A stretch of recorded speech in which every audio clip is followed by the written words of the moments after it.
Hi everyone, good morning. কেমন আছো সবাই? আশা করছি সবাই খুব ভালো আছো আর আমিও খুব ভালো আছি।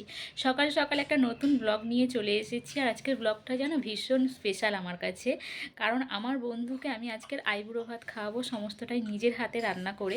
তার জন্য আজকের ভীষণ এক্সাইটেড আমি, কারণ এর আগে কখনো এত রান্নাবান্না আমি নিজের হাতে কখনো করিনি।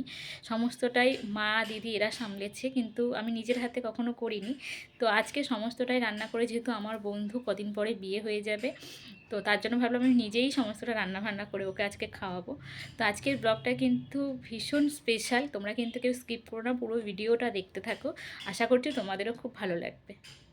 সকাল সকাল বাজারে চলে গিয়েছিলাম এবং বাজার করাও আমার কমপ্লিট হয়ে গেছে। এবার বাড়ির কিছু কাজকর্মগুলো করে নিয়ে তারপরে রান্নার দিকে যাব। প্রায় সব কাজ করেই আমি বাজারে গিয়েছিলাম, খালি ঘর মুছতে বাকি ছিল, ঘর ঝাঁট ঘর মোছাটা বাকি ছিল।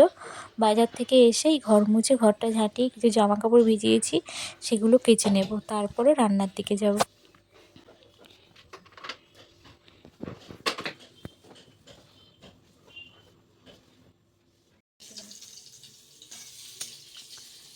যা যা কাজকর্ম বাকি ছিল সব সেরে নিয়েছি, নেওয়ার পর রান্নাঘরে চলে এসেছি, কারণ অনেকগুলো রান্না করতে হবে, তার জন্য তাড়াতাড়ি না বসালে আমি টাইম মতো শেষ করতে পারবো না।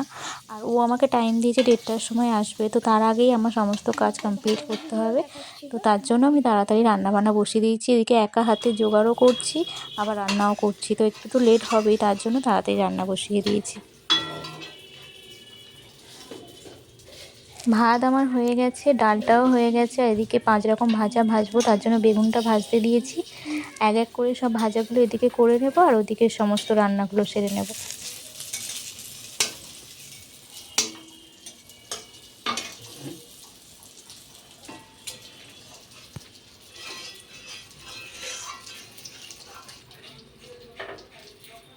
রান্না আমার হয়ে গিয়েছে, সব রান্না হয়ে গেছে।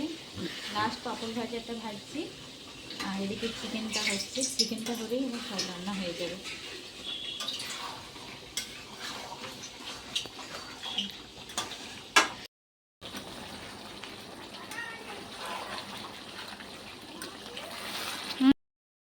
আমার শান রান্না বান্না সব কমপ্লিট হয়ে গেছে, ওর আসার অপেক্ষাতে রয়েছি, এখন দেখা যাক ও কখন আসে। চলো আজকে মেনুতে কী কী আছে ততক্ষণ তোমাদের সাথে সেটা শেয়ার করি। এখানে আছে ভাত, এখানে আছে 5 রকম ভাজা, এখানে আছে ডাল, এখানে আছে সর্ষে বাটা মাছ দিয়ে, আর এখানে আছে চাটনি, চাটনির সঙ্গে আছে স্পেশাল পাঁপড় ভাজা। এটা প্লাস্টিকে রাখার কারণ হচ্ছে পাঁপড় ভাজাটা নরম হয়ে যায়। আর এখানে আছে চিকেন। এই হচ্ছে আজকের রান্না। চলো ও কখন আসে দেখা যাক, তারপরে ওকে রেডি করে খেতে হবে। তার এর সঙ্গে আছে দই, মিষ্টি। বলতে বলতে দেখো চলে এসেছে, এবার আমি ওকে আমার মতো করে একটু সাজিয়ে নিই। কেমন লাগছে এই যে ওকে সাজানো হয়ে গেছে, কেমন লাগছে তোমরা অবশ্যই কমেন্টে জানিও। আর তারপরে এখানে রেডি করে নিয়েছি, ওকে খেতেও দিয়ে দিয়েছি। ডেকোরেশনটা কেমন হয়েছে বলো। তো চলো ওকে ওর গিফটটা দিয়ে দিই। এই সমস্ত রিচুয়ালস তো আমি আগে কখনো করিনি, তো আমি জানি না, এর সম্বন্ধে জ্ঞান আমার খুব কম। তো যেটুখানি জানি নিজের মতো করে করার চেষ্টা করেছি। তো চলো এখানে আমি মালা ঘুমসিটা ওকে পরিয়ে নিচ্ছি।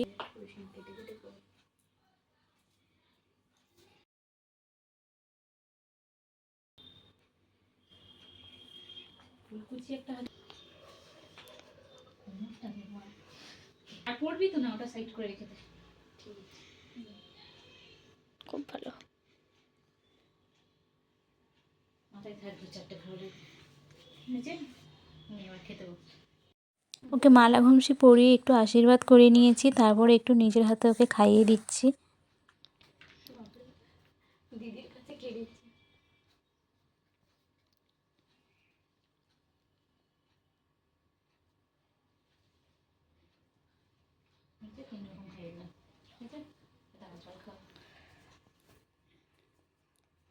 এবার তুমি একা একা খাও।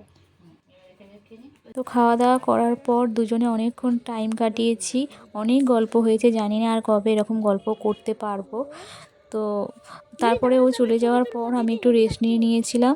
আর যেহেতু সানডে ছিল তাই সানডেতে কোনো পড়ানো থাকে না। আমরা যে সরস্বতী পুজো করেছিলাম সেই দেবী ঘটগুলো কোনো ভাসানো হয়নি।